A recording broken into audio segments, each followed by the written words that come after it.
आज बैंकिंग से रिलेटेड आप ये सब समझ जाओगे सिर्फ इस एक वीडियो में। तो सबसे पहले बैंक पैसा कैसे कमाती है। बैंक आपके जमा किए हुए पैसों पे 3 से 5% तक का इंटरेस्ट देती है और वहीं बैंक जिनको लोन देती है उनसे 10 से 15% तक का इंटरेस्ट लेती है।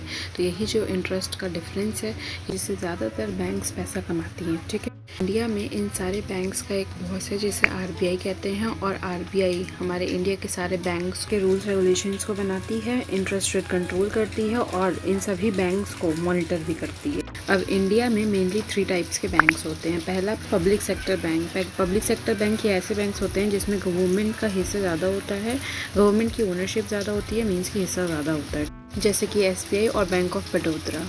दूसरा प्राइवेट सेक्टर बैंक्स, जिसमें मोस्टली ओनरशिप जो होती है वो प्राइवेट इन्वेस्टर्स और कंपनीज की होती है, जैसे कि एचडीएफसी और एक्सिस बैंक। तीसरा स्मॉल फाइनेंस बैंक्स, ये भी प्राइवेट बैंक जैसे ही काम करती है, बट इन्हें आरबीआई एक स्पेशल लाइसेंस प्रोवाइड करती है जिससे ये उन लोगों को भी लोन प्रोवाइड कर सकती है जिन्हें बड़े बैंक्स जैसे कि एसबीआई और एचडीएफसी से लोन मिलना थोड़ा मुश्किल हो जाता है, जैसे small shopkeepers, farmers, low income families, तो इन लोगों को भी लोन मिलना ईजी हो जाता है। ठीक है, एग्जाम्पल है इसका AU small finance bank. Indian bank में जनरली 4 तरीके के अकाउंट्स होते हैं। पहले पर्सनल सेविंग्स के लिए, जहाँ पे ट्रांजैक्शंस बहुत कम होते हैं बट आपको इन्वेस्टमेंट पे 2 से 5% तक का इंटरेस्ट मिलता है, कहलाता है सेविंग्स अकाउंट। दूसरा ट्रेडर्स और बिजनेसमैन के लिए, जहाँ पे हमारे ट्रांजैक्शंस बहुत ज़्यादा होते हैं और जनरली देखा जाए तो हमें यहाँ पे इंटरेस्ट रेट बहुत कम मिलता है और जनरली कोई इंटरेस्ट रेट भी नहीं मिलता है, तो इसे कहते हैं current account.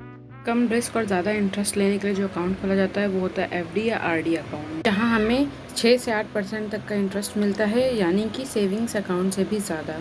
Lastly NRI account, ये उन इंडियंस के लिए होता है जो इंडिया से बाहर रहते हैं पढ़ाई, बिजनेस या फिर जॉब्स के लिए, इंडिया का बैंक अकाउंट यूज़ करना चाहते हैं। अब कुछ इंपॉर्टेंट बैंकिंग टर्म्स जो समझना बहुत ज़्यादा इंपॉर्टेंट हो। पहला अकाउंट होल्डर, ये वो इंसान होता है जिसके नाम पे बैंक अकाउंट ओपन होता है। दूसरा नॉमिनी, अकाउंट होल्डर के डेथ के बाद जिस पर्सन को पैसा मिलता है वो होता है नॉमिनी। इसलिए इम्पोर्टेंट होता है कि आप अपने किसी भी फैमिली मेम्बर को अपना नॉमिनी ज़रूर बनाएं। सेविंग्स अकाउंट में इंटरेस्ट बहुत कम मिलता है और करंट अकाउंट में तो मिलता ही नहीं है, तो लोग अपने पैसों को बढ़ाने के लिए एफडी या आरडी करते हैं।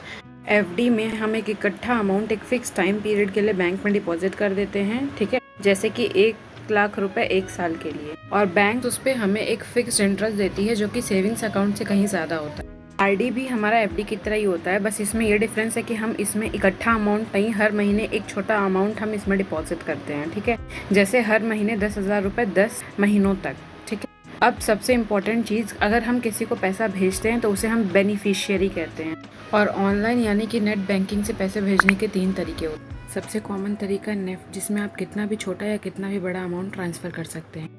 इसमें पैसा ऑन द स्पॉट नहीं बल्कि आधे घंटे से 2 घंटे के बीच में पैसा ट्रांसफ़र होता है। अब अगर हमें पैसा हाथों हाथ या इंस्टेंटली भेजना है तो हम उसके 2 तरीके होते हैं। पहला आरटीजीएस, ये तब यूज़ किया जाता है जब हमें 2 लाख से ज़्यादा का ट्रांजैक्शन करना है, तब यूज़ किया जाता है। दूसरा आईएमपीएस जब 2 लाख से कम अमाउंट है तो।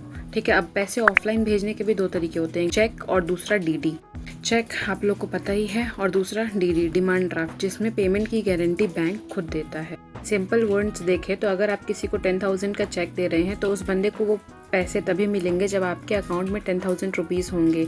बट अगर आपने किसी को डीडी दिया है तो उसमें क्या होता है, बैंक आपसे पहले ही 10,000 रुपये लेके उन पैसों को ब्लॉक कर देती है, जिसे आप फर्दर यूज़ नहीं कर सकते हो। तो इसीलिए मोस्टली कॉलेजेस वगैरह में देखें तो फीस जो है वो डीडीज़ के थ्रू लिए जाते हैं, ठीक है, ताकि एक सिक्योर पेमेंट हो पाए। ठीक है दोस्तों, ऐसे ही मोर यूजफुल वीडियोज़ के लिए हमारे चैनल को सब्सक्राइब करें और हमारे साथ फर्दर ऐसे ही कनेक्ट पढ़ते रहने के लिए हमारे चैनल को सब्सक्राइब कर सकते हैं। थैंक्स फॉर वॉचिंग, मिलते हैं नेक्स्ट वीडियो में, तब तक के लिए बाय बाय, टेक केयर।